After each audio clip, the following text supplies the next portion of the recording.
Bienvenue, installez-vous, on a des nouvelles pour vous. Il y a des bonnes, il y a des mauvaises, mais il y a des nouvelles pour vous. Bienvenue, installez-vous, on a des nouvelles pour vous. Il y a des bonnes, il y a des mauvaises, mais il y a des nouvelles pour vous. Pas une semaine ne passe sans qu'un immeuble ne tombe, comme si le Diola ne suffisait pas comme hécatombe. Construction instable comme des châteaux de sable. Parfois même le coupable n'est pas le vrai responsable. Parlons maintenant de ce café avec ou un verre avec un programme à succès, il y a les critiques qui vont avec. La télévision, c'est la drogue de la nation, mais sans éducation, c'est le pire de tous les poisons. Allez Paris, allez Paris, allez. PSG champion de France, bravo Zlatan et Beckham. Paris tout feu tout flamme à cause des hooligans. Parlons sport avec le combat opposant. La ville de Dakar et les marchands ambulants. À ma gauche, Khalifa, le premier combattant. Maire d'une ville de plusieurs millions d'habitants. À ma droite, il est jeune, il est fort et vaillant. Tablier ou ambulant, je vous présente le marchand.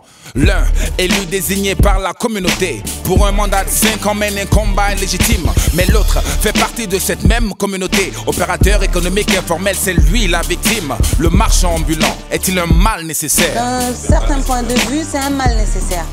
De l'autre, dans la manière de faire, nous disons non.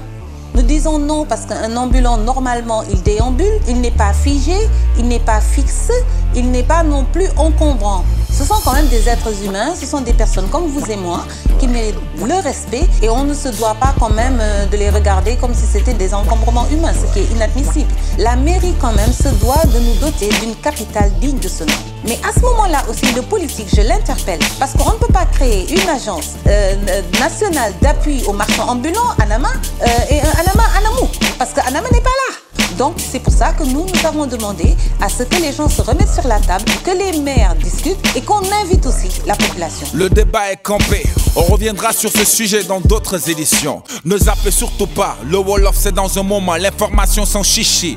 Le journal rappé, ne partez surtout pas, le Wolof c'est dans un moment, la vraie info c'est ici.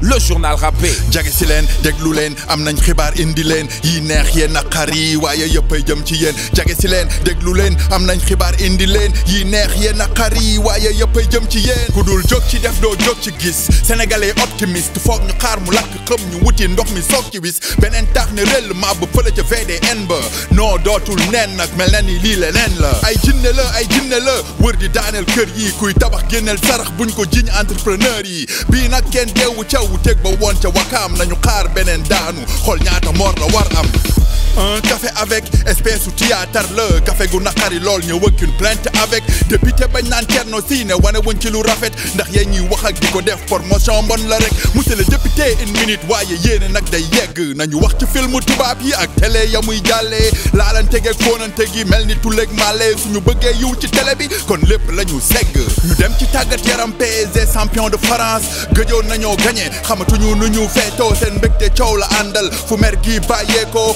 taal dëkk bi nekkuy guerre amul benn différence koom-koom dëkkuwaay ñu dellu ca ambulant ya Khalifa Sall def la mu waxoon léegi rek ñu xam bilan ba ne ñu dàqee fa ñu newoon ndax dinañ dellu si waatam tàllal nañ ci micro kenn lii mooy xalaat borom taat bu sax béjjén balay mën a toog waxi xam nañ ñu buddu mbokk mais ñun duñ mat sa sàqi ndax marchand ambulant du mën a ñàkk cim réew mu ay jéegoom lan rax ci koom-koomam néew dafa na ñàkk ngir teddi góorgóorlu la ñuy boddi mais ci dëkk bi la ñu bokk dañ koy nodd ba mu tox ci nopp Khalifa Sall hey monsieur le maire tàll loxo la ñuy bañ ak nuñ ci monsieur le maire li ñu bëgg rek nga xam mooy liir du juddu raam ambulant boo gis maa nga see mooy doo ci xolam kon bul wuñu sutu raam bu leen tayle suñu demee ci trottoir nga ñuy jëlee mais nag fan nga ñuy jëmee delloo si sa xel tuuti même bu fekkee nekkuñu ci yoon yéen a ngi ñuy fayloo juuti moo sos forum bawal moo leen ko doon yeggee ñu gis na mbir mi yombul ku nekk bët bi ngay xoolee ab dëkk laaj na teggin daan doole warul tax lu neex waaye def fu la neex sa taabal teg Dakar dem ba malade